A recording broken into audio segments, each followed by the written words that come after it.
Hello, everybody. This is Carol Muleta. Welcome to the Parenting 411 podcast, where we share information parents need from sources they can trust.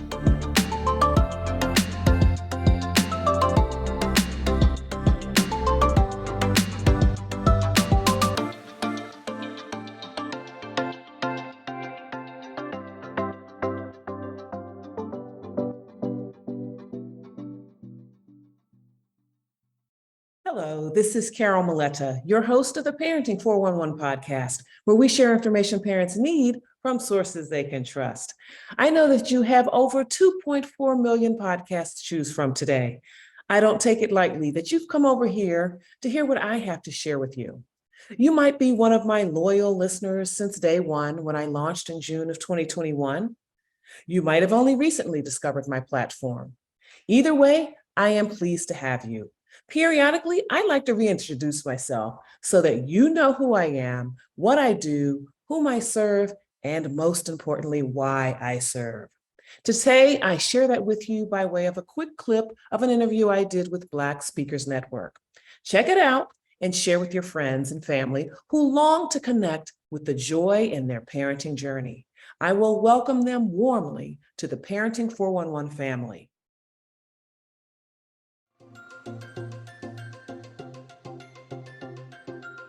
So coming up next, we have Ms. Carol from Arlington, Virginia. Carol, you are absolutely representing the parenting space, and I'm looking forward to chatting with you. But welcome to Black Speakers Network Speaker Spotlight. And if you don't mind, tell the people a little bit about yourself. Absolutely. And thank you so much for having me on this wonderful, powerful platform. As you said, I'm Carol Muleta. I'm creator of the Parenting 411, where we deliver information parents need from sources they can trust. It is truly my passion to guide parents on a journey to discover the joy in their journey by giving them a fresh approach to managing challenging behavior, to building strong parent-child communication, and creating lasting family connections. Aside from being a mom, I am certified as a parent educator as well as a parenting consultant. Very cool, very cool. Now, here's the thing. I don't have kids, but I have experience in this topic because I used to be a kid. So I have a lot of questions. You're a certified parenting strategist. And so I imagine right now, maybe, there's all different approaches to parenting. People have different philosophies. How was it that you decided, and I know you said you're a mom yourself, but what made you say, hey, I am going to, focus on helping other parents kind of master some of these topics that you're talking about? Well, my journey does go back to my being a mom. I was an outnumbered, outmanned, overwhelmed mom of twin baby boys. And so I was coming from a career in corporate marketing and made the decision to stay home with my children for a little while. And during that first year, one of our sons was diagnosed with developmental delays. And so that set me off on a challenging yet fascinating journey to learn more about how children develop and what they need from their parents to grow and develop to reach to their full potential. And so along the way, I also became certified in parent education and consulting.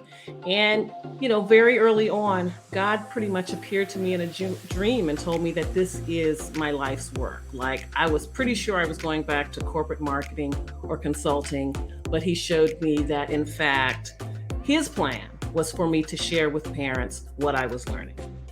I love that. I love that.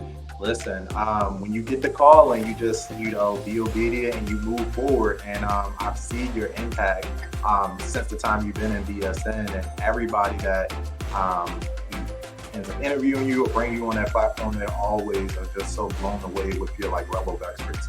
You mentioned some key components of things that you're keying in on. So, you talked about discipline, you talked about building lasting connections, but I want to dial into parent-child communication. Could you give some insight on what that could look like, should look like? Because I feel like there's not a lot of, obviously parenting doesn't come with a manual.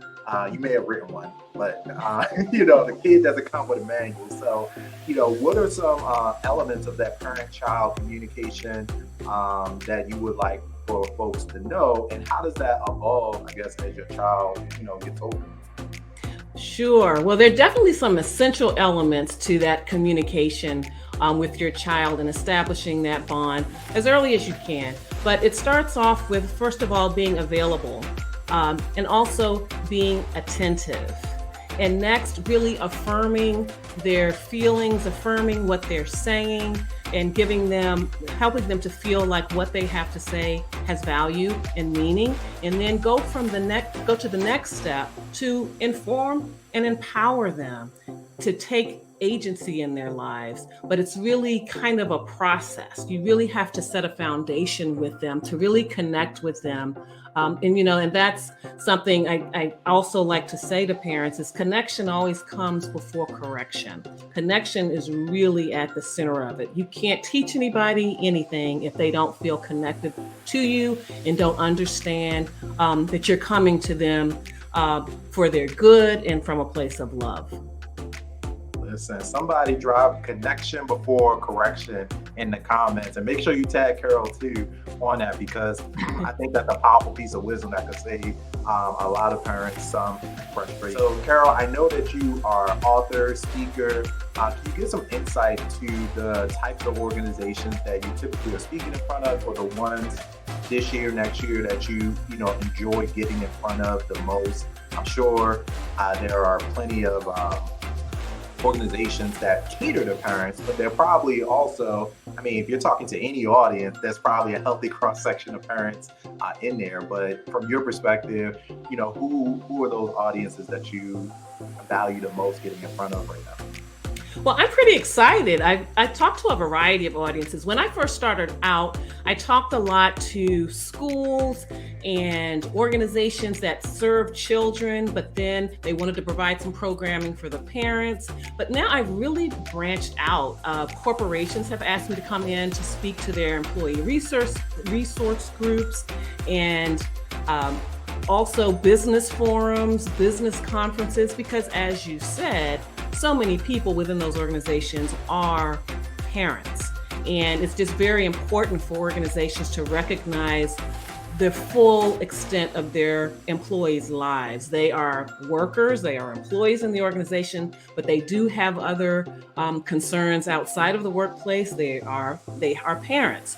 And so I am really enjoying that opportunity to go in and provide this essential resource so that parents have the tools they need to parent their children and nurture their children and still feel confident when they go to the workplace and scale up their career. I even have a course called Show Up As You Glow Up, which is geared toward women entrepreneurs.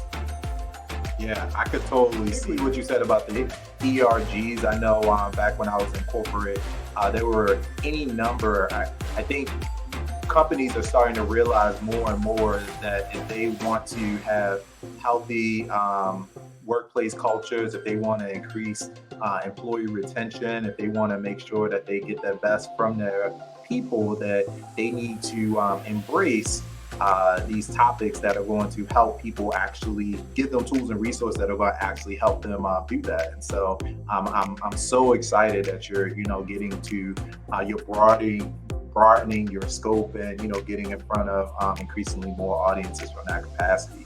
Because you are absolutely right.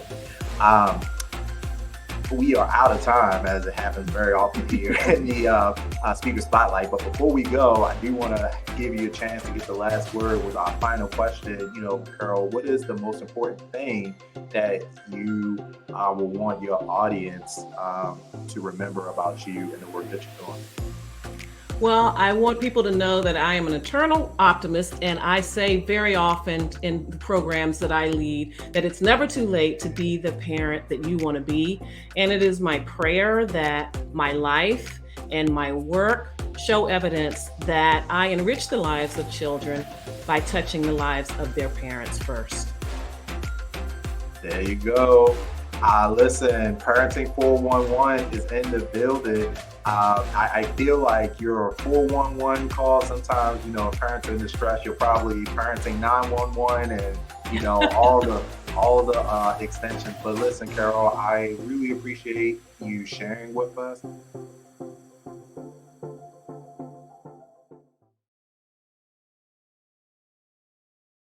Thank you for listening. Now I need you to like and subscribe to the Parenting 411 podcast so you don't miss any of the juicy nuggets of insight that I and my guest want to share with you. You can also catch the episodes on video over on my YouTube channel, The Parenting 411, of course. I can't wait to see you there. And remember, it's never too late to be the parent you want to be.